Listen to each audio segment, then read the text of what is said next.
passion. Cold like 0 degrees. I'm out the cage, gotta let out the beast. Revolutionary, gotta let out the streets. Locked in a cage, I'ma let out the sheets. We came for one man, forget my peace. You take the west, I'll take on the east. I'ma put him in the cage, never let out the. I hear him chat to the noise, move too quick, can't stop for the talking. I hear him chat with the boys, man so tough, but man's keep walking, yeah. Just too sharp with the prize, right guys, let it tell me I'm awesome, yeah. Hot like fire on the pan, if you wanna touch me, please use caution. Stop that, stop that, stop that.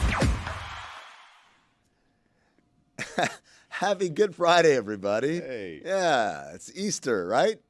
Well, it's Good Friday. Easter's on Sunday. Easter's on a couple of Sunday. days from Sunday. I have a question about Good Friday. Sure.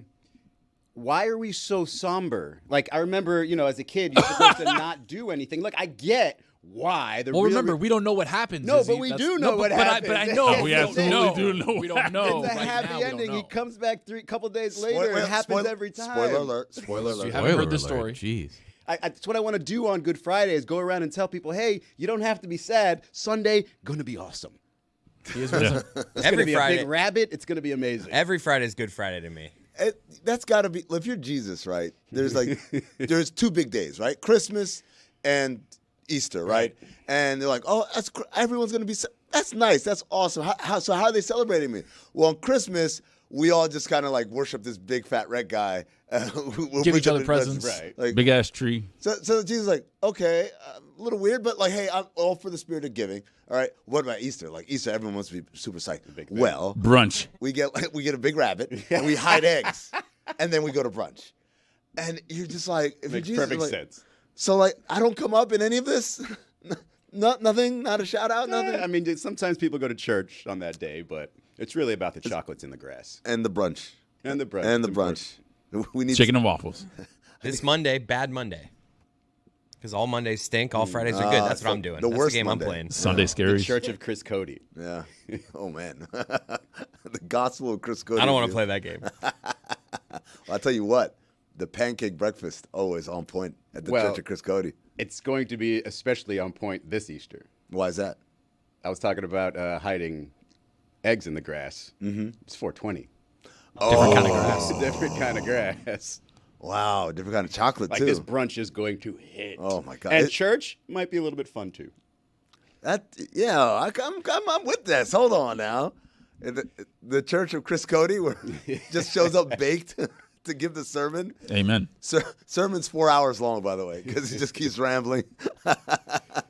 We were talking about this before the show because Jeremy was talking about Passover and how he learned about Passover was from Rugrats? Yeah, the Rugrats Passover episode. Really? For every young Jewish kid, this was a cultural moment being shown Rugrats Passover for the first time. I think it came out the year I was born. But the Pickles family, which is unsurprising based off the name, Jewish, and Tommy Pickles and co., his grandfather, the way that story goes, I think they all get trapped in an attic, which is, ironic, and they end up hearing the story of Passover for the first time from their grandfather, who has a thick Russian accent and animated. However you think an animated Jewish grandfather looks, that's what he looks like. Speaking of 420, Stu Pickles, that dude did drugs. The dad? To cope for the depression. He was like a scientist, right? He was always working on something in the garage. No, he was just smoking Did weed. he have purple hair? He had purple hair. He was always frantic. Yeah, I was a Chucky guy. I love Chucky. Always yeah. scared. Chucky was the ginger? Yeah, Yeah. he's the star of the show. Yeah, he really is. I don't like how the hard ER there. Ginger. Ginger. Yeah. But Man, some Jamaican ginger. the Passover Rugrats episode got me thinking about another animated show that, these shows are all, me and Izzy, we're already too old for those shows. So we kind of just see them, but not really No, I into watched it. the Rugrats. Did you? As a fully formed adult. For yeah. real? Mm-hmm. It's a great show. It is. Taught you a lot. Look at what you're seeing on the screen right now. I still We're Doug. looking at an actual Torah, and in that episode, the Maccabees. It was a Maccababy's got to do what a Maccababy's got to do. One of my first crushes was Angelica Pickles' mom, Charlotte Pickles. I feel like that says a lot about your psyche, Hold and on. I kind of like it. Can you guys pull up what Pull she up looks like? Yeah, this no, is. Angelica's I know the kid. exactly. Charlotte Pickles. I know exactly what Charlotte Pickles looks like. Okay. and this is Hey, gonna my man, be. fist me. While they pull this up, so I was telling Jeremy, you know, as a father, I try to get my kids into these when they were younger, into these different shows and stuff. And so I remember when my oldest was like 2 years old, I was like, I hear about VeggieTales. I'm like, okay, VeggieTale. yeah, like I guess. Oh, VeggieTales. come on. This is not her. Come on. We could do better than this. Good is- Friday. Get the full picture here. Come on, guys. We're talking about a body. What do you mean full picture? I know exactly what he means by full They'll picture. keep digging. So I started watching VeggieTales with my kid, my oldest, because I was like, oh, this is cool. My kid will learn about vegetables and will like vegetables and stuff. And then 20 minutes in, I'm like, huh. And then I realized, oh, VeggieTales was like a Christian show. Like a very Yeah, yes. You guys didn't know that? I had no I idea. thought it was just vegetables, like broccoli talking and stuff. No. And so I was like, oh, this is like There it is. religious Now we're talking. programming. Oh, wow. Now we're talking. How old are you, Chris? I was like 7. You supposed to say I was 27 years old. I was like, me liking. Yeah, you like Dan, 35 years old. Good Lord. More Rugrats, please, Mom. That was the mom? Look at her, very fit on a treadmill. That was the mom? She's Maxie. Max. Nice callback there. But yeah, I had no idea, Tony, that it was religious programming. That's something that we grew up with religiously was VeggieTales. It was like a part of our Literally normal thing. religiously. Yeah. Like they were talking about About Good Friday. yeah, it was some episode about I would think Jesus going to the market and say let there be story. fish and all Yeah. that, but it was like the VeggieTales were telling the story, and it just threw me off. But now, years and years later, when I watch Righteous Gemstones and they're trying to make teen just that's what it makes me think of. It's like, oh, this is how all those shows get made. It's a bunch of people like, yo, we're gonna make this show. It's gonna be about Jesus, but we're gonna have carrots and Vegetables do it. and Brussels sprouts tell the story. We're gonna hide it. You guys got a whole show. We got our 2 episodes, Passover and Hanukkah, and that's how it worked for us, and only on Rugrats. But it was well worth it because we're gonna see a little more Charlotte Pickles again. You know. I still call my phone a hello phone every once in a while because that's what the kids called it. Because, you pick up the phone and you say hello, so it's a hello phone. Oh, Izzy, you call your phone a hello phone, but you're calling Golden State a goodbye phone. Ooh, transition. Yeah. hung up. Look, I think a lot. Man, I feel like an astronaut today. It feels like because I'm wearing this white and my face is super shiny, so it looks like I'm already wearing the helmet. But anyway, yeah, I think the Rockets are going to beat the Warriors. I know it's a 2-7. I know it's a 2-7 thing. Perfect. It's a 2-7 situation, so they should be the favorites, Sure. but they're not. No. They're a minus, what is it? I think it was minus 130 or something to win that series. And you so, go. wow, I don't know if I can do this and talk, but oh, wow, I don't think my head can fit in here. We're going to have to do this later. But I see sort of this tragic Hold on to ending. your arm like you're headed to the shuttle. I was gonna say you gotta hold it like you just got back. Yeah, like Gail King. You're a hero, man. We appreciate everything you did. Like a Thank high you. school running back with a football around the high school. They didn't wear helmets. The No. ladies that went up. No, they just hung out. What happened there? Well, weren't we told you gotta wear helmets just in case? things Just in start case. rattling and whatever. Someone said, you'll be fine. that's what happened. Oh, there it is. Oh, there we go. Nice. Did he really do it, or is He it just did. for, No, not lips to the ground. Oh, okay. No, come on. I just ended. But theater of the mind? So I think the Warriors are going to lose this series. Now, think about what that does, right? Mm-hmm. So I feel like, I don't know, maybe because Draymond Green has just told us all of these things, I'm going to win Defensive Player of the Year. Yeah. We're going to win an NBA championship. You know who also used to have those very bold claims and they ended up empty the entire time is Jimmy Butler. And so and he's already got the once upon a time there was a 7th seed or whatever tale he's starting to tell on his Instagram. And I just think the Rockets are better. I think they're going to suffocate the Warriors' offense over 7 games, however many it takes. I don't think Draymond Green is going to win Defensive Player of the Year. I've seen a couple of ballots put out. I know, what's his name? Tim something. Tim Bontemps. Tim Bontemps, excuse me. He voted for Zubats, which I'm sure you'd be happy about. Defensive Player of the Year. Defensive Player of the Nice. Year. So I just think it'll be spread out, and I don't think he'll end up winning it. And then it's just going to be like, oh, they're not that team that's going to surprise people and win a 5th championship. They're that team with Jimmy Butler that still needs more help. you realize Adam Silver is like right now, his tie is all the way loosened. He's stressing. He's chain smoking and drinking coffee because he's praying. He's praying that we get Warriors-Lakers in that second round. Like that's the money right there. Well, aren't we all? Of course. Not me. I'm a huge Rockets this fan. is What, like- Rockets Wolves in the This is second what I round? was thinking of. okay. Like, I'm preparing myself for it's Rockets against the world. Like, it's going to be 8-on-5 every single time. There's going to be a bunch of questions. There's going to be the 2-minute report that say the Warriors got like 5 calls in their favor. So it's going to need a lot more effort than just, a winning effort from the Rockets. They have to do a little extra because everybody wants what Tony just said. Are you not worried about Rockets offensively, though? Like, who's going to be the guy down the stretch so you're going to give the ball to and be like, all right, buddy, go get us a bucket when we really need one? In a close game, sure. I do think that was, I've been saying it all year. Yeah. Amin can attest to that. Like, they don't have a closer. Ideally, it would be Jalen Green in terms of somebody that would be able to get his own shot, but I don't know what happens to him in those moments. I think they need to put the ball in Amin Thompson's hands some more and let him create and draw some fouls. They don't do that enough late in games. Largely because they have Fred VanVleet, and He's got no he's jumper. going to get them in offense. He has 0 jumper.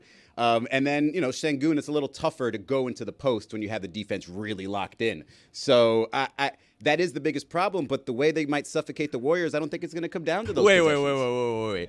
In the middle of that, Tony, back here, as you're talking about giving the ball to Amin Thompson, his immediate reaction off mic to all of us is, man, he's got no jumper. And Chris, not knowing at all what you're talking about, 3 seconds later just goes, yeah, he's got no jumper, turns off the mic and says, oh, man, I just stole that right from Tony. Nailed it, though. He nailed it. Although I would incredible. say to you, Tony/Chris, is he's never going to settle for that. Like, he's going to force the issue. My problem is he's not good at the free throw line either. And that's the part of issue. the no jumper part. Right, yeah, it's like Bad free throw I'd be all right with him not being able to shoot. He's not a great free throw shooter percentage-wise in the moment. He makes like it when he it makes counts. it. He makes a it. little I'm shack. telling you, man. There's a little shack in everybody. Now, I look, the thing to me, there's a couple things. Number one is that, right? You asked about Jalen Green. I'll tell you why Jalen Green doesn't appear in those moments. It's because his coach doesn't trust him, man. Like, that's clear. I was actually sat him late in the game, late in the season when the game still mattered. Yep. Ime Udoka does not exude confidence in Jalen Green. So it's going to be probably VanVleet because he's the vet and he's more likely to make the right decision, although he's kind of limited also in what he can do on the floor. To me, that's the issue with this team. It's a young team, dude. Other than VanVleet and Dylan Brooks, and that's your vet. That's going to be so much fun, though. Right? But it's like it's VanVleet, it's Dylan Brooks, and Steven Adams, right? Steven Adams, not an offensive guy, right? Dylan Brooks, wholly unreliable. And VanVleet, reliable, but a little limited in terms of what he can do, right? So these are the guys. And then everyone else, first time at the rodeo. And time again, what we see is that when it's your first time at the rodeo, particularly if you're going against that old vet, them vets that been there a million times over, know exactly how this movie goes. Like Moses Moody. He won a championship. but Moses Moody, exactly. Moses Moody's played on a championship. He's team. been there. He's been in the rodeo. He's seen the fire, right? He's been there, right? Jonathan Kuminga, who's out of the rotation right now, but Scared of the fire. But I think he's going to play against the Rockets because of the physicality part. He's been there, and then obviously Steph and Draymond and Jimmy Butler and Kevon Looney and those guys. That goes without saying. So what ends up happening is they take advantage of young teams is what happens. It's like they take advantage of, we know the value of a possession and you really don't. There's a part of this also, Izzy, that they have no idea what's coming in terms of the intensity. Because the way I always describe it for NBA, players, when you get in, you get to summer league. I'm a rookie. Oh yeah, I think I could do. I play pretty well, and then you realize, oh wait, 90% of these guys are not going to be in the NBA. So then you get to preseason, and you're like, oh wow, it's really hard. Everyone really up their level of play. But then you realize, oh, nobody cares. They're just trying to get in shape. Then you get to the regular season, oh crap, they're really, really playing hard. No, they're just trying to regulate for the regular season. And then you get to the playoffs, and you think you've played 82 games. Okay, I think I figured it out. I know this NBA thing. Okay, so sometimes LeBron does this, and Steph Curry, I got it, right? And then you get to the playoffs, and you realize, oh shit, they were holding out on us. They had a whole other level, and there's nothing that you can. It's like, how when people are rehabbing from an injury, and they say, well, there's no replacing game speed, right? We can go through drills and all, but there's nothing that replaces game speed. It's the same thing. I can't explain it. You're just going to have to experience it. And Sure. I think the Rockets are going to get blindsided by that. Experience it for 2 games, and then you figure it out. Oh, I'm just as good as this team. We are just as good, if not better, than this team. After 2 games, you realize, oh, Jabari Smith can just turn around and shoot over Draymond Green because he's taller than him and has a Rasheed Wallace type of jumper. Okay, it's going to be, oh wow, if we really lock up Steph, their number 2 option is Jimmy Butler. Okay, we can put Tari Eason on him. We're good. Like, they're going to realize that they don't have that many fires to put out with Golden State, and so as long as they are doing their thing, which is getting the ball to Sengun, finding some sort of half-court offense that you can rely on, and then scoring on these turnovers and everything else, I think they're just a better team. There's another impact of all this that I realized, I think it was 2 years ago when the Warriors played against the Kings in the first round, which is, it's all well and good. I'm just as good. We're better than them. We could play. But then there comes a moment where you're watching Steph Curry go off, and then you begin to realize that these guys that are playing for the Rockets, in this case, they grew up watching this. So it's not just like, oh yeah, like I was like 20 or whatever. It's like, no, I remember as a 12-year-old watching him demolish the Rockets. Yeah. And it's like, oh crap, that's happening to me now. No, because there's times where you recognize, though, oh, okay, now, yeah, I was watching that, but I belong here. Like, I remember talking to Asar Thompson. He had just come back he was still at OTE. He had just come back from a pickup game with OG Anunoby, Anthony Edwards. Yeah. Were both taking part in that game. It was a third person. I can't remember who. Sure. And he played that entire thing, and he said, look, I understand that, those guys are there. They're working on something, right? So they're not saying, oh, I'm going to beat up Asar Thompson over here. But I just spent, whatever it is, an hour and a half playing against them. I know I belong. There's a moment where you're just like, I know I belong here, and it makes you even play better. It makes you play to your full potential, and I can see that, especially with this team that has had those moments throughout the year. There's a difference between that. There's a difference between that and when you're watching the movie, right? Anthony Edwards is great. He doesn't have the movie. Like, Steph Curry has the movie. The movie, part 1, I put Delly in the hospital. Like, that's a movie, dude. That's not like a regular, oh, yeah, I could play with him. I was like, shit. He put Delly in the hospital when Delly was beating him. It was like, I'm still going to put you in the hospital so that we can win this series on the back end. It was ridiculous. The biggest lie ever told was that Delly locked up Steph. He had one good game, and then what's the hospital? And then after that, Steph was like, I'm gonna put you in the dirt, man. You keep trying to keep up with me, I will have you in an IV and a drip. There's literally a 4-hour movie on YouTube right now. It's just going through the Warriors championship years. 4 hours. Izzy, to your point where you're like, oh, I can play with these guys, right? Like when you do the pickup games and you see Anthony Edwards up close and you're like, oh, wait a second, like I kind of compare. There's that moment of realization of I can play with these guys. And then there's the moment of realization, like Amin said, like, oh, I can't play with that guy. That guy's so much better. Is that guy Steph? Yes. And again, saw what happened the last time they played. That's like, dude. They were Izzy, off a back-to-back. They have played the Nuggets, the Lakers. Not they have played saying a bunch that of really they good can teams. hold him to 3 points every time.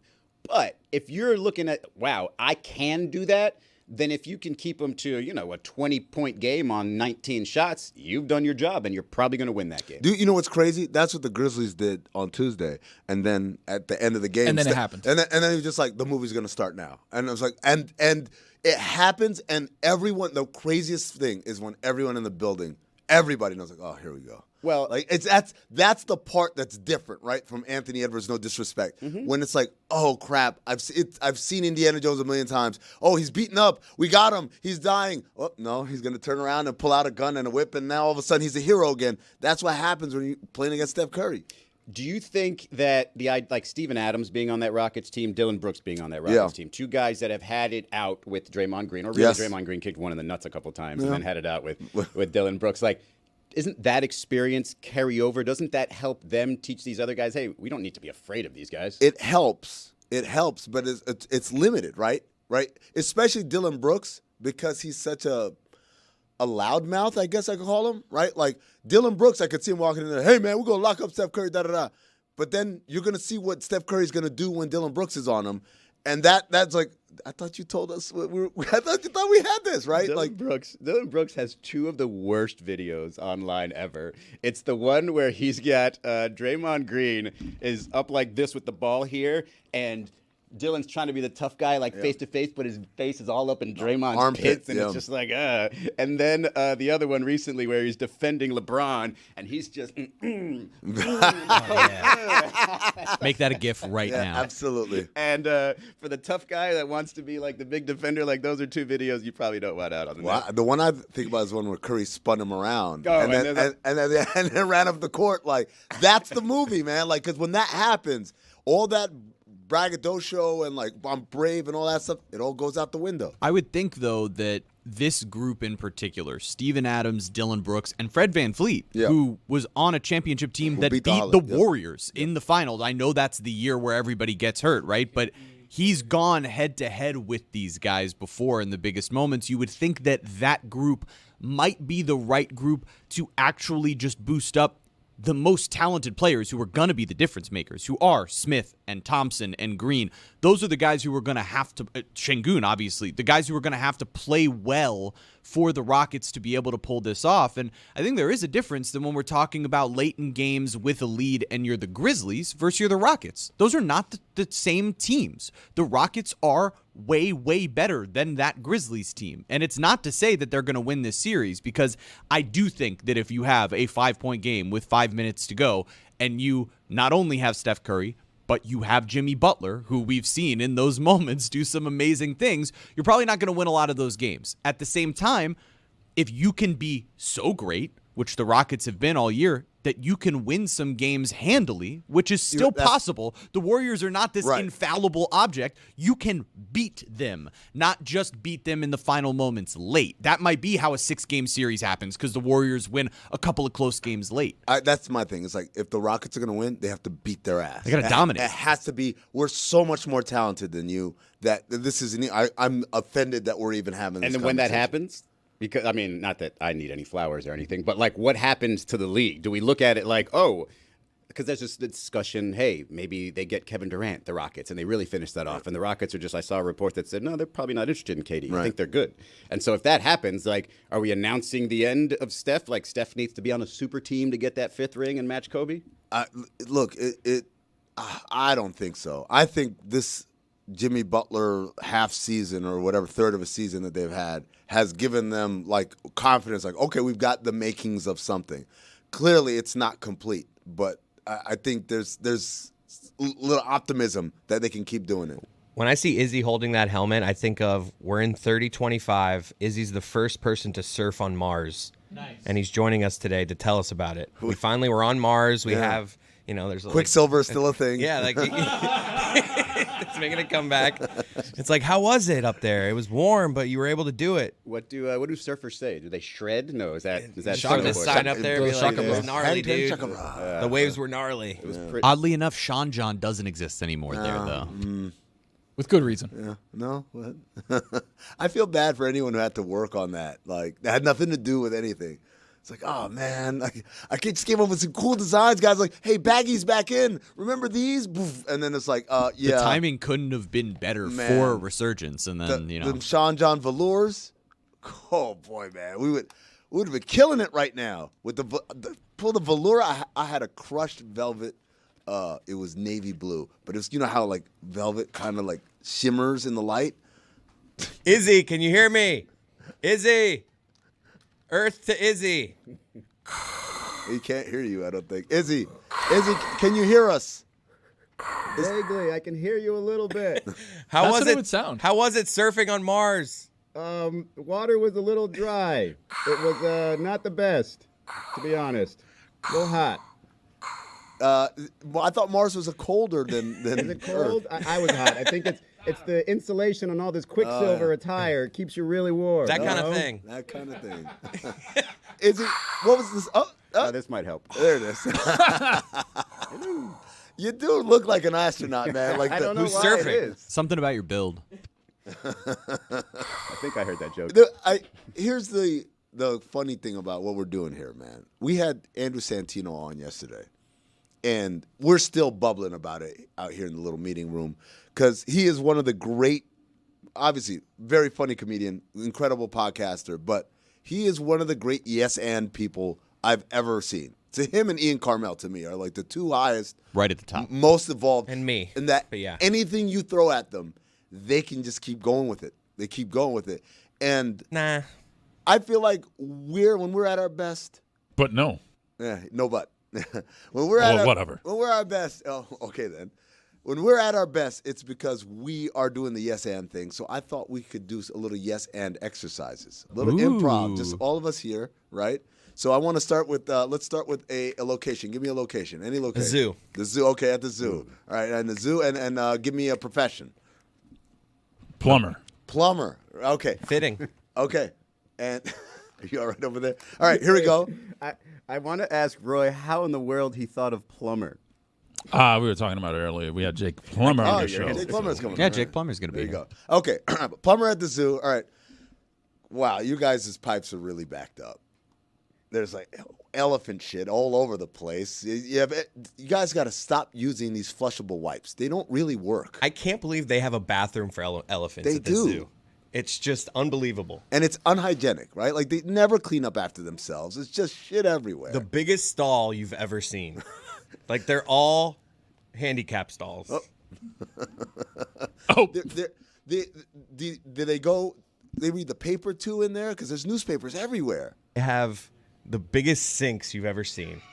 And Really I'm telling stuck you, on and the they have sinks, the thing, and they have like the waving thing where you like put, and you should see them with their, what are they, hooves? What's the elephant foot called? Feet. a foot. Yeah. And the elephant foot trying to wave to get the thing going. It's a sight to behold. I'll tell you the hardest part about doing my job here is having the monkeys throw their shit at me while I'm trying to clean up this thing, while I'm trying to fix these pipes.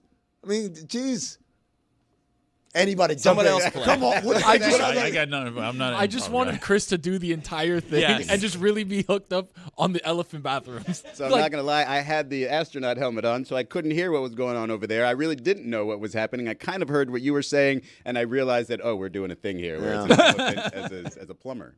And this is how we fail. I was working behind the scenes workshopping with Lewis trying to figure out how I could do like a racist Joe Zagacki about rhinos as compared to the elephant. We were getting there. I just needed you guys to keep the ball in the air for another minute or so. White Rhino. Ah, damn. And we just lost. He had All the right. joke. This is why we're not Andrew Santino. All right. Well, what else? That's a good I exercise. can't to believe me. we That spent was- this much time talking about the Rockets and the Warriors when there are playing games tonight with some teams that have some opportunities to have some special postseason performances. Hawks, baby. Who's playing tonight? The Well, of Mavs. course, the late game is the Mavericks against the Grizzlies, which is actually, pretty interesting. I'd love to see back the up. Mavs. If you saw these two games on a Tuesday in like January, are you Would I turning care? on League Pass? Or are you just like, Well, watch no, I'm tomorrow? turning Pre-Luka on my trade? local network. Post Luka trade. Let's go. I was March. going to say January. No. Yeah, March, you might not want to watch any of these teams. But Heat Hawks, early game. Oh, yeah, that's right. Look, are we I will allowed not. to care? Are we allowed to want to watch that game? Are we allowed to be entertained? Are we allowed to care that the team you root for makes the playoffs, or is that something that's like not cool Tonight's the tournament for who doesn't want Cooper Flag. You know who? anymore? I just can't Jeremy believe is? we're still here. Jeremy is, and this is going to sound like a compliment to you right now, but It's going to be an insult. But I it's assure not. you it's not. Jeremy is Tyler Hero right now. All right, because Compliment? Yeah, hear me out here. Everything Tyler Hero is doing is great. Like I love Tyler Hero. He is like the American success story, right? Just nobody believed in him. Came out here, worked his way up, is an all-star, doing all the right things. This team, without Jimmy Butler, with all the drama that is, he created, is still fighting and very well might make the playoffs, which is, quite the honor for them. But Tyler is still doing the things like it's really high stakes, right? Like he was playing, or the post-game interview yesterday after they beat, who was it, Chicago. He's like, oh, yeah, we got to get ready for the second play-in, and that's what it's all about. And I'm like, that's not really where you're supposed to put that's where it's all about, But right? it's been what it's all about for the last 3 years. But it's not. It's not all about that, right? And then my favorite thing is he was cooking in that second half. He makes a move, I want to say, against Kevin Herter. Goes baseline, I know two-hand exactly what play layup, you're talking about. And he's like, yeah, you can't guard me. And I'm like, Kevin Herter's probably over there being like, Yes, no shit. and no kidding, man. I can't guard I gave you anybody. baseline, buddy. That Plays the is game not right. quite the flex you think it is, buddy. And I'm just like, yeah. Again, I love. So Tyler. that's how you He's feel doing- about me. He's doing everything. Yeah, because like you are cheering and you have your heart in it, like they're getting ready to go to the finals. Because I like sports. Yeah, and really, it's just, hey, it might be an A seed. It's like you're right now yelling at Kevin Hurt. You're yelling at Duncan Robinson. You can't guard me. Jeremy, if they lose tonight and then end up winning the lottery, will you take the L? I don't. Yes, I, don't- the answer is I yes. think that Yes, and there come on. is no Yes, and theory. go. There is no theory in which. I think that no I matter got a what conspiracy theory for you that will give you a better 2% chance at Cooper Flag. ethical tanking. This is a Duke organization. They're going to find a way to get them some Cooper Flag. Nick Harrison, like, come on. That's why they drafted Justice Winslow. One of their biggest mistakes ever was just because he went to Duke. I want to play a game. I want Jeremy to tell me the percentage chance that the Heat have of winning the title, right? As of right now, where we sit right now. It's going to be a less percentage chance than they have of getting a top 4 pick. I don't know that it's less of a chance. I would than- argue it's about the same amount chance as getting we Flag. Yeah, had and a remember 3% when we no had way this beating the conversation? Less, right? Way less. Remember Okay. when we had this exact same conversation 2 years ago? My greater conversation than winning the championship, because this is actually like a You're saying if they basketball go- ethics conversation that I'm intrigued by, which is like, If they go 2 rounds, it's fun. is there value in playing 1 round? Is there value in Tyler Hero as a lead guy having a good 6-game series Well, I against mentioned this on Cleveland Oddball. and that meaning something to him? Is Khalil Ware getting the experience? Maybe Pella Larson, the rookies, getting experience in playoff games against playoff performers? Not something that's Is that valuable more for important you than in the a long 15th run. pick in the draft, Right, right? then a 15th pick. I'm not talking about the random chance that they might, maybe because of a ping pong ball, jump into the top 4. And if they do, I will be as happy as anyone and talking about how great the future can be because of it. But I'm wondering what the value is of playoff experience and a pick next year instead of an extra pick this year. I want to go to Tony here. I just want to point out that you can tell how suppressed Jeremy has been and hasn't been able to talk basketball, because when he finally gets to talk, his eyes get really big. Just let me ask questions. Let the record show that a couple of years ago, when I said the Heat should have tanked for Wembanyama, in my personal record book, the Heat already have Wemby at that point. So we have Wemby on this team in my personal record book. Now we're trying to get Cooper Flag to pair with Wemby in my personal record book on my team. You know what the crazy thing is? In the real record book, the Spurs might actually get him. That's That's would be the crazy terrible. part. If they get, I would hate that. let's do this. I want to play this game.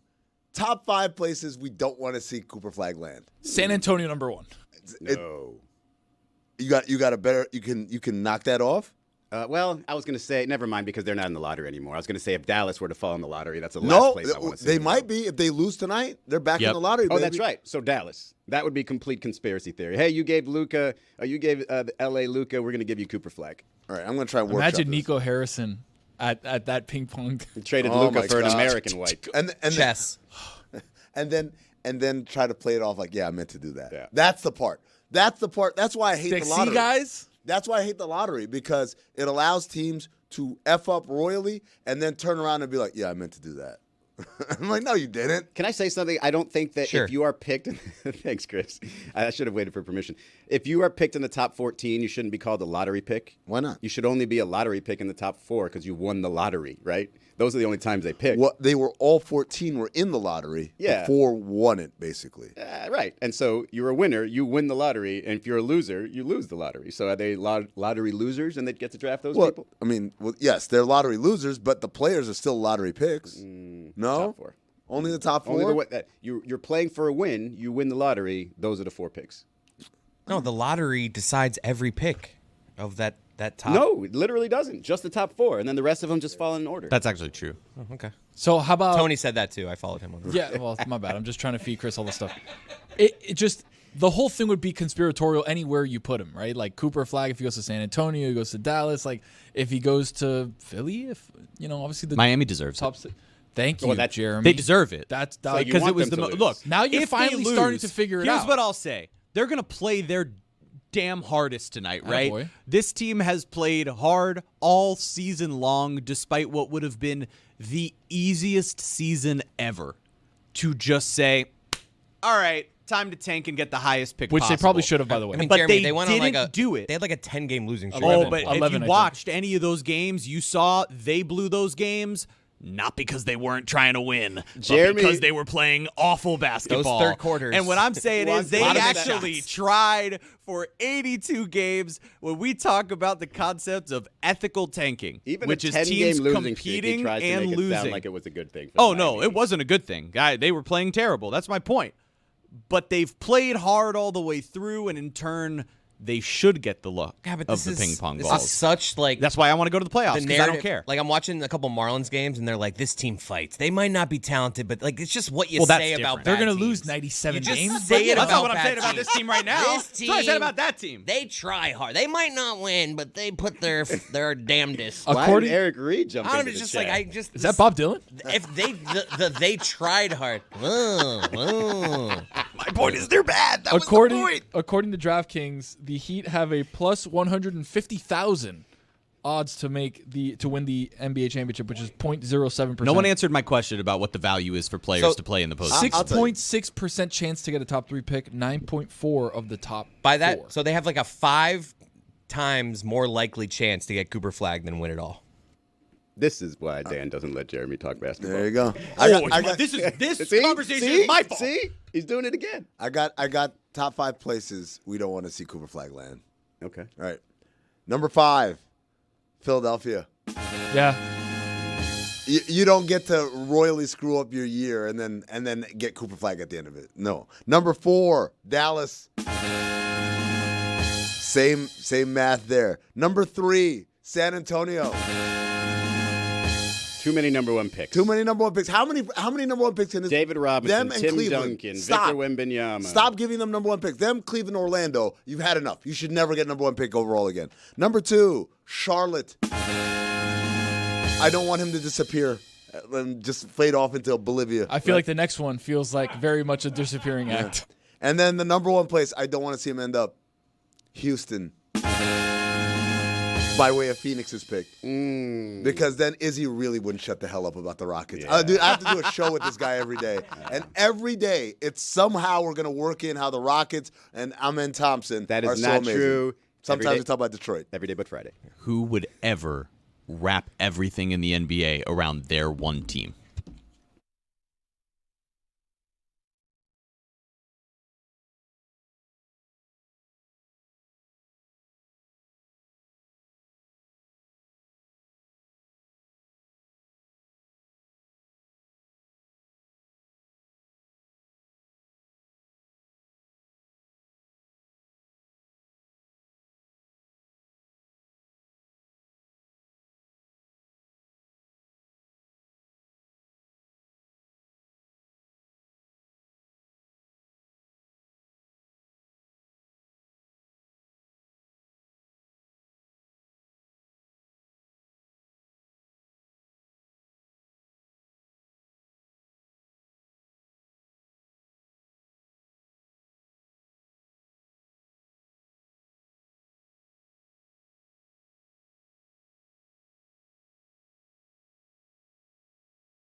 The playoffs are going to get started this weekend, and no, I will not wear this uniform during the show today, but what we have today is Pete Blackburn and DJ Bean from What Chaos.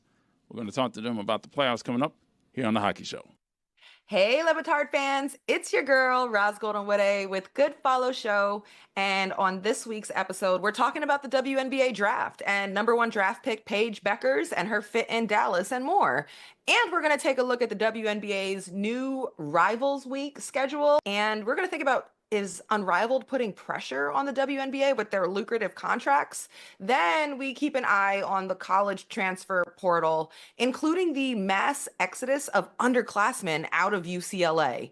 Plus, we also have an exclusive sit-down interview with the new head coach of the Indiana Fever, Stephanie White, and she takes us through the entire roster, including her vision for Caitlin Clark in year 2. So make sure you tune in with us. You can find us dropping every Wednesday at 7 p.m. Eastern on DraftKings Network, on YouTube, wherever you get your podcasts. We definitely hope to see you there. Hello, this right here is the unusually named Foot. She's very excited because tonight, this is unbelievable what we're doing tonight. Tonight, we have the biggest Miami Heat game. Where are you going? You don't want to hear about the Miami Heat anymore? Nobody does really on our show. We have the biggest Miami Heat game ever played tonight. To Zaz, who claims to be the biggest Miami Heat fan there's ever been. Why am I still here with the camera? Tonight, biggest stakes you've ever seen. Miami Heat. Nobody actually cares about this game except for Heat fans. Atlanta Hawks fans don't care about this game. But Zaz cares about this game. He cares about this game because he has, on one hand, the ability to get dream tickets and the night of a lifetime away from his wife. On the other hand, he works for free the entire playoffs. Tonight, the biggest Heat game ever played. Foot. Are you excited? You want to go outside? Yeah. This episode of the Dan Le Batard Show with Stugotz is presented by DraftKings. DraftKings, the crown is yours.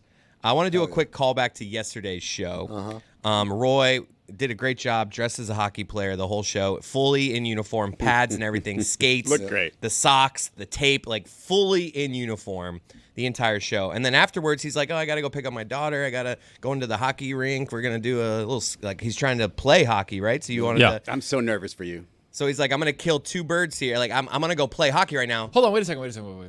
So there was a hockey pickup game? No, it wasn't a pickup game. No, what it's called stick and puck, where you can go out there and you can practice and do Like some open skills. play kind Not of. to be confused with stick and pick. Right. Exactly. And so, Pick and pop. I got a tweet yesterday. Pick and puck? Just like a random tweet from a guy being like, hey, just saw Roy Bellamy walking into the practice facility in the full uniform. Oh, did you? Which implies that Roy, and he said he had to pick up his daughter. Roy went, picked up his daughter, and then in full uniform. No, you I mean, didn't, clearly Roy. couldn't have been driving with the skates on. No, So no. maybe the skates came off, but other than that, did you have the helmet on for the entire drive? No, it was in my hockey bag. The helmet. No, what happened was apparently a little bit after the show, Anita told me that I had to pick up Claire. I was gonna go straight from here to the War Memorial. Wait, so the visual, is this car line pickup? No. You had to get out? I had to get out. I had to walk to the front. No, Roy, that's not true. Stop. That Stop. is very much true. Did you put the mask back on so No. people wouldn't actually see your face? No. Did you put what- sneakers on? What kind of response did you get? Yeah, I got my Jordans on right now. I wore my Jordans. So you had today, like, so- did you feel the need to explain it? No. You're just No. Did anybody ask you any questions, or was it just understood Oh, this you know what? man is a Actually, hockey one player? person, my friend Alina, who goes to my church, she asked me, did you go to work today? No. She thinks that that's what you do? She's like, I knew you worked in sports, but I didn't no. know it was this literal. Yeah, No, I no. said, yeah. What it is she's like, Roy works at a crazy person's place where they make him dress up and do wild stuff. So he could have been dressed as anything. He could have been dressed as a dragon. What and like, happened was they you go to brought in work. this 7-foot English guy, and he told me I had to wear this costume, and here I am. 6'8". Don't give him that money. By the way, the ad that Dan did for the watch along With for, Foot. Yeah, Foot. That's what I want to get to. The cat's name is Foot. That's right. Look, even I think that's lame as fuck. Like, come on, man. Wow. And now, Chris, imagine you could talk to animals. What do you think Foot's saying right there in that video? I think Foot's saying, Dan, it's not 420 quite yet. He's like, Why Dan, was he wearing sunglasses? It's like, Dockich is so right. You are fat. Foot's like, I don't want to have anything to do with this, right? And that's, dude, if you could talk to animals, I'm telling you, most of the time, you're going to get this, right? You're going to get like an animal saying, leave me alone. Yeah, especially cats. Look at that cat. That cat's saying, leave me alone. What a terrible choice, wanting to talk to animals. No, you guys are off on this. I'm You're just still saying- going to do this? No. Based off of the social media, you guys are outnumbered, by the way. Okay, because we're the only ones that are smart. I'm Everybody just saying, else is dumb. I scrolling through comments, way more people writing animals in the comments. But than here's the writing thing. humans. I'm pretty sure, like, take me back in time, like, have me talk to, or go to the future after I've already talked to animals. I'm pretty sure I can tell you before I learn to talk to them what they're already saying, There man. you go. You've already picked it. You wasted it. You wasted your genie wish. Learning, first of all, this is the thing that someone brought up yesterday. I wish I had remembered it during the show. Talking to animals are dumb. Like most animals, some of them are smart. But We assume that. No. I think we we know know this. that. We I know think there's some depth there. Science Dogs eat their own shit. Yeah, like they're dumb. Oh, Elephants they are smart, smell dude. it. No, they roll in it. It's different. I remember reading this thing where the guy was talking about if you could talk to like a lion, you wouldn't even understand. Even if you guys understood the language, you still wouldn't understand because the lion is like Food, me, death. just like it would be random things. It would just be random stuff, and you're like, "What the hell are you talking about?" And like, be honest with yourself. And maybe this room is not the people to do this with. What does But that be mean? honest with yourself. If you are like, when are you more curious? When you're sitting there thinking, "Man, I wonder what my dog thinks when I leave the house," or "I wonder what this nail tech is saying about me," right before she starts cracking up. Like, I want to know what she's saying. Yeah, I want to Nail laugh. tech, huh? Like I That's feel, why I said this room is probably not the best room. Oh, I bring thought it you- up. No, I knew exactly Although what the reference Roy's was. hands always look manicured. No, not today. I need to snip them. Yeah, these need to be You do cut. that yourself, huh? Yeah, I mean, Roy where does else am I gonna everything go? I'm not himself. gonna go to a salon. You could. Why Roy not? does his I own get a barbershop. pedicure. Whoa. I get a pedicure. Why not, Roy? I don't know. It's just not in me. I don't do sound- manicures, you sounded as you can offended. tell. I do every once in a while. I'll go get a pedicure. It's nice. what you like a foot rub? Just Like relaxing. a little foot rub? I don't like people messing around down there. Really? Hey now, Not on my feet. There's just a lot of kind of like. place you going to? It's just I once kicked my aunt in the nose because she accidentally like messed with my foot and I didn't know what was happening. What? And I whack and got her right in the nose, and it's just like I don't know what's gonna happen when Nah, you're I messing love it. around Get down in there. there. Like it's a Get in it's there. a challenge. Oh man, Oh, they no. just. Okay. Oh man, But that's kind of close to what Guys, it's going to look like in like 30 years. that's right? why I'm going to get a pedicure. That 'cause really? I'm just like I've You seen wanna my avoid dad's that? feet, and I'm like, we gotta. Dude, Why are we doing this? Get this off the screen. Get it off the screen. But I do want to say this: the generation before us, like my dad, your dad, what did they do? Did they were they just Nothing. walking barefoot, kicking boulders? But wait, that's not as bad as LeBron James's foot. Oh man, Let's LeBron. not do No, that. no, I do know We we not don't don't put that have on the to put know. it screen. up. We don't Do have not. to put it up, but when you compare, it's like, hey, Greg Cody, not that bad. How is LeBron not in pain with that? Right? I've seen that. Like that is. First of all, his foot's like a the loaf big- of bread. The big toes like swept underneath his Yes. foot. Like it's dislocated. His foot is like a loaf of bread, and then the toes aren't. They're just like hovering. This is actually a good version of Yeah, it. I've seen a way worse version of it. Yes, recently from Yes, the Laker the locker room. recent- This yes. is back Get when he was it off the still in goddamn Miami. screen. This is as clean of one as we're gonna see though. It doesn't look like a pinky toe as much as it looks like a wart. His big toe nail is Greg Cody status almost at this point. It's like totally. It looks way worse than that. I'm about to throw up. All right, guys. Yeah, we It got just, you're right. Like, how is he not in pain all the time? Greatest athletes we've ever seen. It's great, exactly. And then I started thinking about it. I was like, what if that's the secret? What if the secret to what if my dad was a great athlete? Like he talks about it, and I never believe him. He's like, yeah, I ran track in college, and da-da-da. I'm like, okay, right? Because I played soccer with him, and I'm like, yeah, I don't know. But I also played with him when he was an old man. So maybe when he was young, he was like an incredible athlete, and the secret was his feet were awful. I have amazing feet. I've been complimenting my feet many a time, right? Don't No, don't I'm show not him. going to do that. Thank you. Dan's not here. We're not going to. Wait, so this is like a boomerang thing where you're like somebody will pull up the covers and see your feet and be like, this one's a keeper. I mean, yeah, kind of, man. Like You've been complimented multiple times. multiple times, and not in any situation where I thought a compliment was forthcoming. Like I'm just hanging out and like, yo, my feet and my hands. Apparently, I have a really good hands. I'll show you guys my hands. They generally run hand in hand, no pun intended. There you go. Like or if, handed foot. if it's rare that you have like your feet are just gross and you have these beautiful hands. Generally, I think they're on the same page. What do LeBron's hands look like? Let's see Ooh, these not bad like boys. that. Like, let's look up LeBron's hands. But Is this like this? Are we any other professions where your tool Plumber. that you use gets like a singer is like the inside of their throat? Like what? No, keep going. I'm just saying, like, what other professions, like a cook, like you get these calluses on your hand, like Yeah, that what, happens What to other singers. professions? It happens to do you singers. see They have this like nodes. with LeBron's feet? Adele. This happened to Adele, right? Where if you're singing improperly or you don't have like you have this type of wear and tear on your voice where you can develop nodes on your vocal cords, and so in turn you can't sing. You need to go on vocal rest. But you And can't so see that though. That's inside. You can't see it, which is fair. It's not like you're all of a sudden you get like swollen in your neck or anything like she that. doesn't have like a Last of Us kind of like growth. It is on her different, neck. but it is through using your instrument. It can be wear and tear. So this is LeBron's hands. Not bad. Nice, actually. Nice hands. Was he boxing there? What was that? This is Was when rap for a boxing. This was after. Was this when he broke his hand, but he didn't let us know until after the finals? Yeah. This is the J.R. Smith finals, right? Those hands are fine, although the pinky, you can see the resemblance to the pinky toe. You see a little yeah. bit? Can we right? zoom in? Get zoom in on that pinky, please. Yeah. It's definitely from the same body. Yeah. Oh yeah. It's got a little extra arch to it for some what's reason. happening there? Yeah. It's a little Hunchback of Notre Dame going on there. That's why he's not like a 45% three-point shooter. There you go. That's what I always say. My pinky finger, if it wasn't. What's happening mangled. right now? Yeah, this is cool. This is I like this arts and crafts part especially for the listeners, the ones who can't see what we're doing. What we're having is a copy and paste and then zooming and now it's almost psychedelic. The way I'm looking at all these LeBron fingers coming at me, bro. Well, luckily, soon we will have someone who's an expert on psychedelics. Really? Jake Plummer. I also have a list here of Thought it was Aaron other Rodgers. names that connote professions. Oh, Jake We're Plummer. saving that for Jake, like right? You can save it for him if you'd like. Yeah. cool. Yeah, Jake the Snake. Wow, he's a plumber, right? It's Jake Plummer, but his snakes. nickname is also a tool that you Yes. use as a plumber. Yeah. That's why. That's why they call him the crazy. Snake. Really? Yeah. I feel like Jake the Snake is such a lazy. Not because it rhymes with Jake? no. it's such a lazy nickname. Jake the Snake. Jake the Snake. Come it's just on, like, all man. right, we got the name Jake. All right, what can we rhyme it with? All right, anyone got any Cake. ideas? Jake Snake rhymes with Jake. All right, that's it. Good meeting, everyone. Let's go. Let's go to Bake. lunch. Jake the Bake.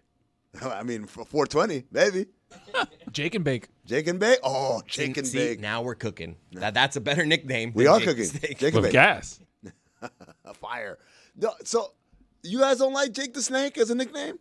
I just think it's lazy. Yes, it's just like Lazy. It's just stolen from a wrestler, right? right. But was the I'm first. like, whoever thought of it first. You thought you were doing What was something, Jake? and you weren't. Jake thought of it first. It was Yeah. probably Jake. Or It was Jake's- probably the wrestler. Jake's- Someone next to Jake. Yeah, exactly. Jake. Well, I mean, we might have a Kobe Bryant situation where Jake gave himself the nickname. Yeah. We or should the ask him wrestler that. stole it from perhaps a porn actor. Like Jake the Snake. You don't think that's a good porn name? That would be a good porn name. I don't. What's the? What, It's the reference. Like, yeah. The snake being a wiener. Oh, I got it. It's a cock joke. Got it. Jake the Snake. Oh yeah. It's like and then who would Jake the Snake be starring with? Who's a co-star in this vehicle? Oh, I don't know, an elephant plumber. Ah, yes, Andy. Fat Matt. Fat Matt. Fat Pat. Fat Pat. Fat Maroon. How about Ivana Humpalot? Right? Was that from Austin Powers? Right? Ivana Humpalot and lot Jake of the Snake. Oh yeah, that was such. I a love when time. Austin Powers uses names like. Dude, that movie's 30 years old now, almost. Still slaps. Crazy. Because I think about it, like I was like, that movie just came out, man. Austin So many, Powers. You so know many what- random lines from You my know what life. just came out that it's great. And it came in as 100%, I think, audience score, Rotten Tomatoes, which never happened. It's the Seth Rogen show on Apple TV. It's Bro, Studio, right? So watch this. The critic score is like if it's not 100, it's like 98. Yeah. The audience score is like 60%. Huh. People don't like it, and you know why? I realize what it is. Can I tell you why I have a hard time with it? Oh, please. It's just when I watch it. Like, you can't watch that show, spoiler alert, I guess, if you're trying to wind down. Because it's it's that show that puts you in the center of awkward situations, Yes. and you feel like you're in the middle of it because of the way it's shot. And here's the kicker. there's like jazz music happening the whole time, and it's like jazz music, so it's very random. So whatever is happening, that's what it adjusts to, and I'm just like, man, this gets my heart going. Like I feel awkward. I need to turn this off. I need to go like an hour before I can go to sleep after watching that. So, but it's still very good. So I'm sure the awkwardness and the cringiness of some of the situations it turns some people off.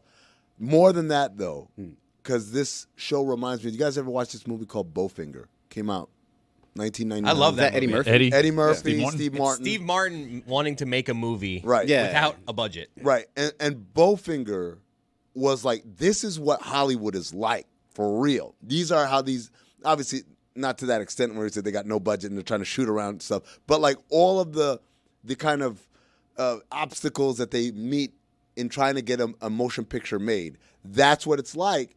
And so for most people, they don't like the behind the scenes of how stuff really is. Right. They want their own idealized version of what life is really like over there in Hollywood.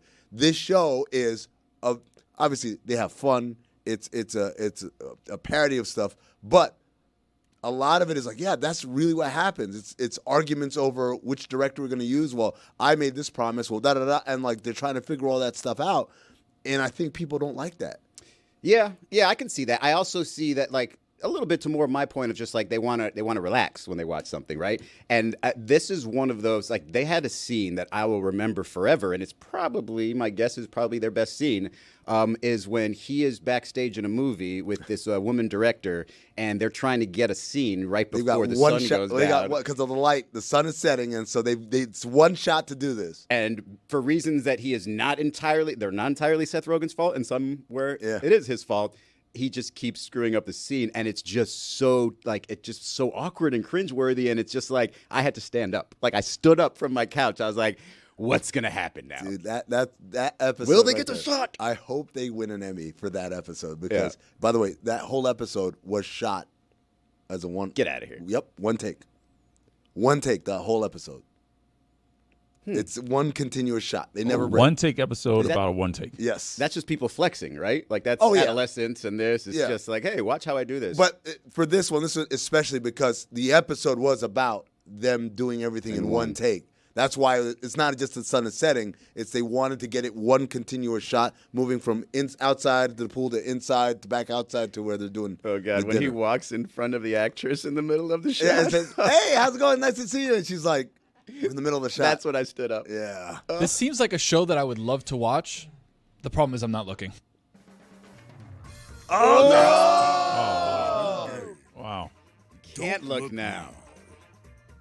Oh man. Don't Look Now, presented by Smirnoff, the world's #1 vodka. Please drink responsibly.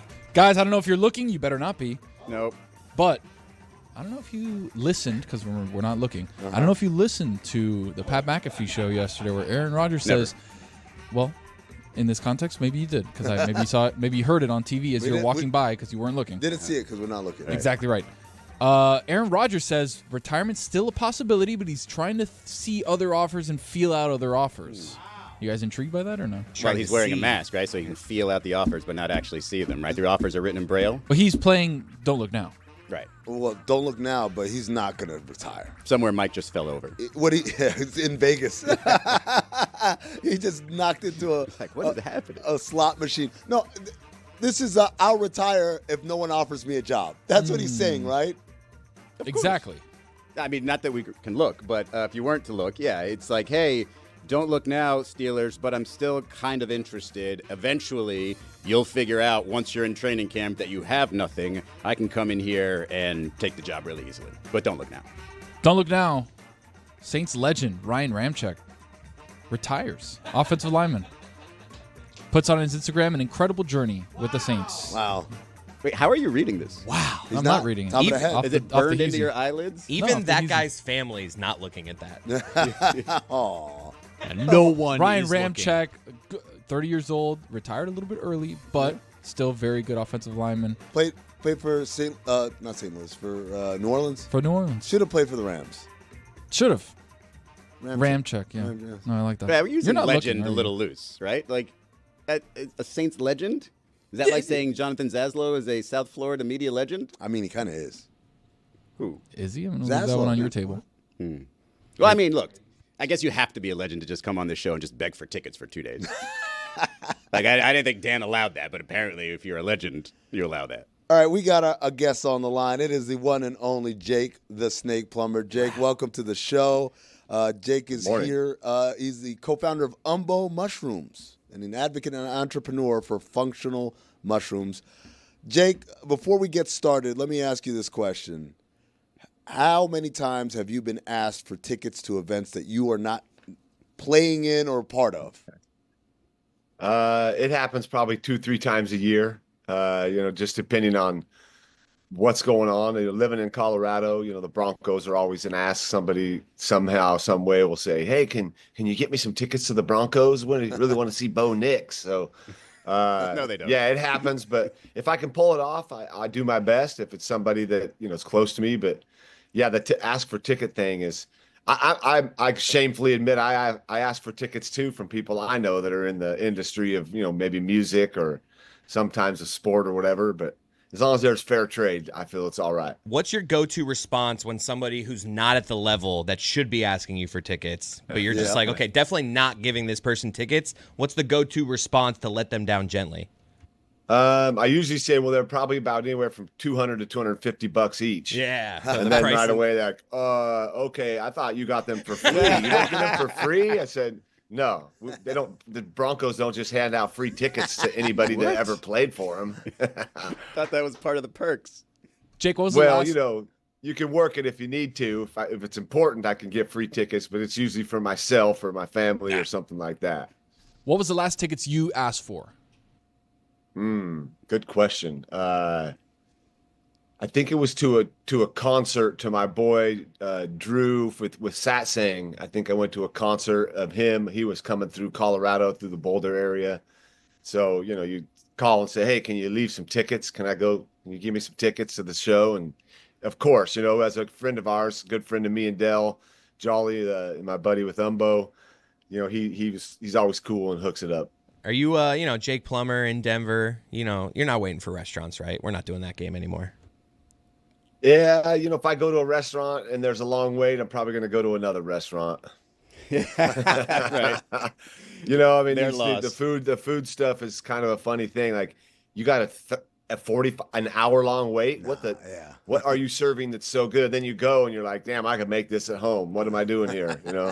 Jake, I think most people know what Sunday is. It's not just Easter, it's 420. But tomorrow is Bicycle Day, which I didn't know about. It's the celebration of the first psychedelic trip on LSD by Dr. Albert Hoffman in 1943, in tandem with his bicycle ride home, which I do not recommend, from Sandow's Labs.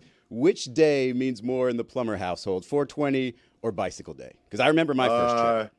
I'm bypassing both of those and looking forward to Earth Day, to be honest with you. Okay. Back in the day, 420 was always a pretty funny thing when weed was illegal. And now, 420 has just become a big, just a bunch of smoke rising from Colorado and surrounding areas that have legalized marijuana. 420 has never really meant a whole lot to me. The 419 is really cool if you think about the history of psychedelics, and just imagine being that, Albert Hoffman on his bike, realizing, oh my God, I'm tripping on LSD riding my bike. For anybody that's ever tripped on LSD, it could be a phenomenal, amazing ride, and it also could be a ride straight from hell, but you just don't know what's going to happen when you're doing the psychedelics. For me, 420, people who celebrate 420 get too excited about it, amateurs. Yeah. If you send me a happy 420 text, it's like... It's like Cinco de Mayo, you're a right? loser. Like, people get like, oh, we're going to do shots on Cinco de Mayo. I'm like, come on, man. I do shots every day. Good. That's a good point. I'm doing shots on the 5th of every month. It's cool how things have progressed, at least there's progression. Yeah. We're talking about it. We're able to it's not something they have to, go and hide from. It's out there. It's definitely, it's changed things, how they've legalized marijuana, and now they're working to decriminalize plants and make them accessible to people that need them. Jake, I'm curious. We were having a discussion earlier about your nickname, Jake the Snake. How'd you get the nickname? Who gave you that nickname, first of all?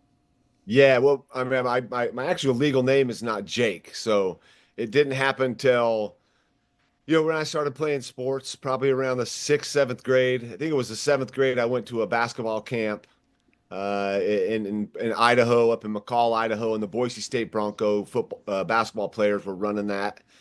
Chris Childs, who was a Boise State Bronco, was there. Arnell Jones, Doug Usatillo, a bunch of guys we looked up to. And when my brothers had kind of called me the Snake a couple times, just jokingly. They started calling me Jake the Snake. I read Kenny Stabler's biography, The Snake.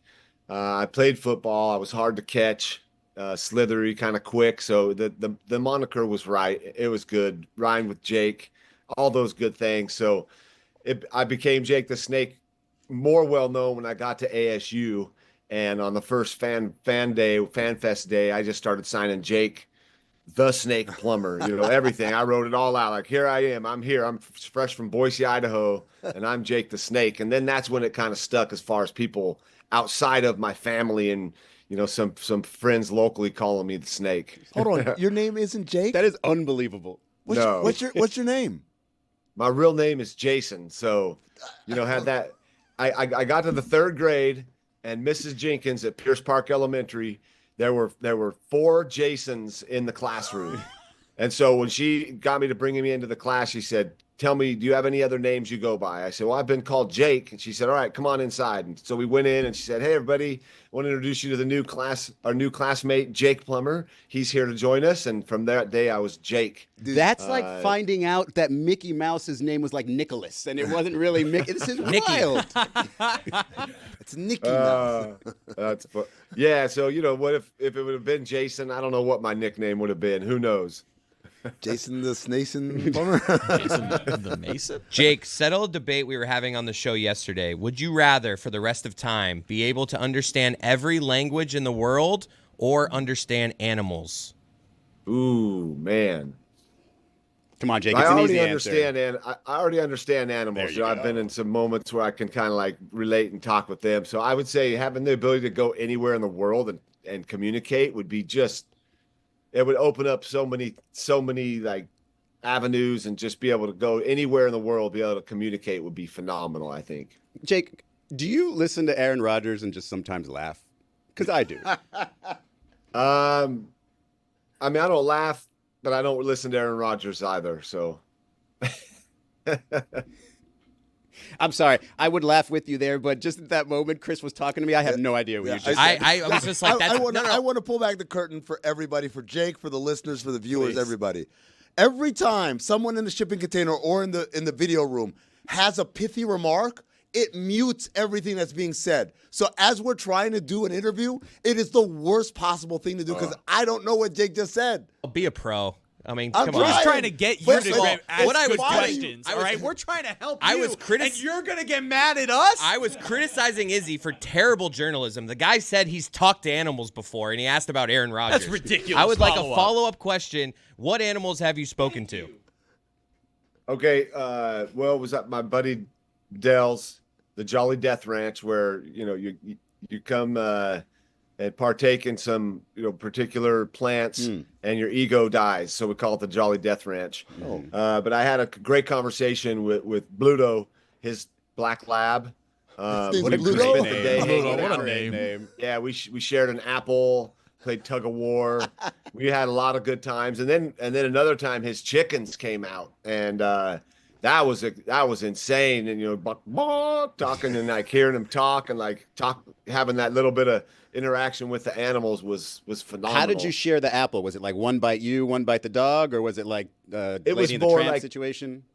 I ate most of it, and then it had just the core, and so I had the core, and I was kind of protecting that, and we were playing, like that's my bone, not yours, and me and Bluto, we're tight, man. She's a great dog. So tell us, these guys are claiming that if you actually hear what animals are saying, they're not that smart, it's not that interesting, they're just kind of dumb. I guarantee you the dog was saying, "Can I have some apple?" What was the dog like? Was it in-depth conversations, or was it kind of dumb conversations? No, I mean, it's not like here we're talking like we're not saying words between each other. It's not like I'm talking with an actual dog and the dog saying words. It's understanding and like looking and feeling out each other. And it's actually a higher level of communication. There's no words needed. We don't have to do blah, blah, this. We're actually like looking at each other and going, and going over and looking for something in the bushes. You know, it's not a communication thing that we do. Is almost, it's like just a lot of hot air. I don't know if you guys have checked out the telepathy tapes. They're the autistic kids that could communicate without talking, and they're understand. I mean, that's like those. They're not considered, as you look at them, they don't talk. They're nonverbal, and you're thinking, oh, this kid's really, not as smart as other kids, but they're actually smarter than most people because they don't need to do this blah, blah, blah thing. They can just understand. So animals are diverse. They're amazing. They're super intelligent, and I love animals. So now that I just said that, I think I'd go with being able to communicate with animals. There we go. Wow. Call in a hawk. Yeah, I wouldn't have to fish or do anything. So, and have a hawk come in, get a fish for me, and bring it over to me. I'm like, cool, perfect. So Jake, this was my argument against that. Is you're assuming just because you can communicate with them that they're actually going to be vibing with you. They might not like you, right? You might say, "Hey, hawk, get me a fish," and the hawk says, "Get your own fucking fish." Now imagine, Jake. Imagine you're on some umbo mushrooms and you're just like having a great trip, and in your head, every language available. Like, that would be wild. You talking to yourself in just every language available. Well, it wouldn't be umbo mushrooms that I'm on because umbo are non-psychedelic. True. They're functional mushrooms. We sell our bars at REI. But the ability they have to make you think clear, focus, and hear and understand things, non-psychedelic wise, they help. But the psychedelic ones would be the ones that, if I was on those and was able to communicate, with the animals at a deeper level, which there are people out there that have, and even there are people out there that can understand animals, at a deep level. You know what? He's changing my mind. Now you're switching, dude. I'm telling you, we all understand animals. I mean, if you have a dog, you understand your dog. When you come home, they're so excited to see you, and you feel that love, you feel that excitement. You Amin's understand big thing is he wants to walk into a bar and order a drink in any language, and that to me not as fun as being able to have a hawk go fishing for me. That, and also like never being ripped off by a cab driver or by someone selling something in the market. Happen. No, because I'm telling you, you walk in as the silly American, and they're like, "Oh, we got one here," and then you flip it on them, and you speak in their language with their slang, and that's a big one. When you use their slang, you're like, "Oh, wait, this dude is super local," and now they're like, "Oh, I'm sorry, I thought you were one of them. Here, take it for free." Now like, imagine you can get an army of dogs to attack him just on command. You're still assuming that the dogs are gonna listen to you. Like the dogs are gonna be like, "Man, get out of here." They listen to me now. Do they? Yeah, but what if I had just the ants? I could just have the ants come out of nowhere. You wouldn't even know they were coming. You'd just be like, what's going on? And all of a sudden the ants take you down. That is so true. Ants are scary. But we're all thinking evil on this. We also could have ants carry us around the world. Say, hey, carry me over here. And they would pick you up and take you wherever you needed. So moving it could be, I think it'd be a lot more enjoyable having the ability to speak to animals. You could do some wild stuff, dive into the ocean and call a dolphin over and have him take you really fast to the island. Jake, real quick before we let you go, you got your big pickleball bash today, right? Out in Arizona, which I'm flying to Arizona in a couple hours. How do your pickleball skills compare to your quarterbacking skills? They're pretty similar. I'm not afraid of taking any shot, and I'll play really, really, really well for about half the game. Have a moment where I can't hit the ball over the net, and then I'll get hot at the end if I have to pick it up and pull the victory out or something. But I love the game. It's a lot of fun. This is a great way to raise some funds for the Good Sport Foundation down here in Arizona. Kind of get back in touch with the Valley, doing some stuff here.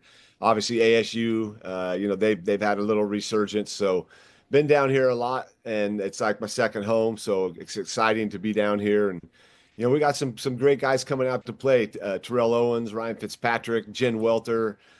Just played yesterday with Robert Tate, who played in the league for 10 years, DB. So we got a lot of celebs coming out to play and have a good time, raise money for a good cause. If you're ever down 20-14, you want Jake Plummer on your team. I'm sorry, Jason Plummer on your team. Jason Plummer. Jake, as someone who's dabbled in microdosing with mushrooms, at what point is it not microdosing anymore? When you take how many tablets? Well, yeah, I mean, everybody's different when it comes to the microdosing thing. That's the big term now. Everybody's talking microdosing, and that's what we come up with against every day, trying to sell functional mushrooms.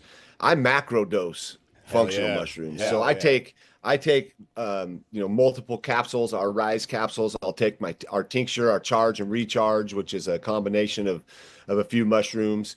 We're doing this and continuing to, I've been on the show a few times talking about it, but it's continuing to talk to people about our deficiencies. I think we're deficient in vitamins and minerals. We're learning about our soil content, that it's really not producing as rich in nutrient dense and vitamin dense vegetables that we're consuming. So this is just a way to introduce a food group into your diet and really in a macro way is what I do. When you hear someone say microdosing, it's most of the times about psychedelics or psilocybin mushrooms. But we're dealing with lion's mane, reishi, turkey tail, cordyceps, shiitake, oyster, the mushrooms that are all legal, that are sold at numerous stores throughout.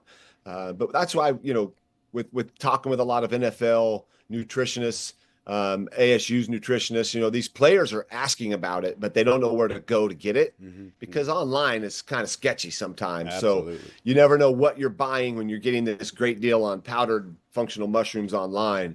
So that's what we kind of aim to do at Umbo, is provide a really high quality, very potent, well extracted product for anybody that's an athlete, which means active mind and body and wants to get out and get after it. And how much of this did you get into this because of the pain that you had to deal with after a NFL career? Well, I was dealing with that for sure when I came across Charlotte's Web, which was the hemp oil, and what that did for my body. It definitely piqued my interest on what other organisms are out there that are natural that can help me as I'm 50. And it was cool because yesterday I'm playing pickleball with T.O. He's 51. Robert Tate, he's 52, and we're out there moving, and it's like you can go and remain active post football career. And for me, it was definitely to be healthy and to give myself, the preventative medicine, to think down the road, not just right now, but to think when I'm 80, what do I want to be like? I don't want to be hobbling around with not much memory and wishing I wasn't here. I want to be active and going. And so these mushrooms are something that I think will help do that. And as we pursue this, we're working with a lot of great guys. You see my Corey the Sandman. Yeah. He's got a fight coming out here soon. So he's one of our good buddies and he loves the products. And people that don't sleep well, our sleep capsules are amazing. All natural. There's nothing that's going to make you drowsy. There's no weird drugs in it. It's all natural. It's just nature at its finest. And I guess now that I'm saying that, I would love to actually probably talk to the animals, because then they know more about mushrooms than we do. They've been dealing with them. We'll keep on back and forth on this. Macro dose on some Umbo mushrooms right now. You can go to getumbo.com and use the promo code DAN15 to get 15% off. Jason, Steven, Jacob, the snake, Plummer, thank you for joining us. Right on, guys. I really appreciate the time. You guys are doing a great job. Keep it up, and anytime you need me, I'm here. We got you, buddy. Thank you. Peace. I saw a meme that said, shout out to the people who tried all the plants and died just to see which ones would be good for us to trip on. That is, I always think about that. It's like, how much trial and error had to happen before we got to, do this and do this much of this. I've smoked 10 consecutive plants. This 11th one, though, wow. Amazing. It's just a little bravery, right? And the cavemen who came up with some of this stuff, right? Bad dates. Oh, man. Yes. Indiana Jones.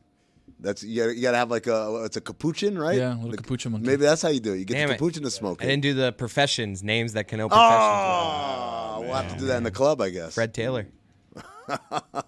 Set number one. Did you just ruin the list? Dion Waiters. No. Save it for the club. We'll do it in the club. What is it, buffering? I guess so.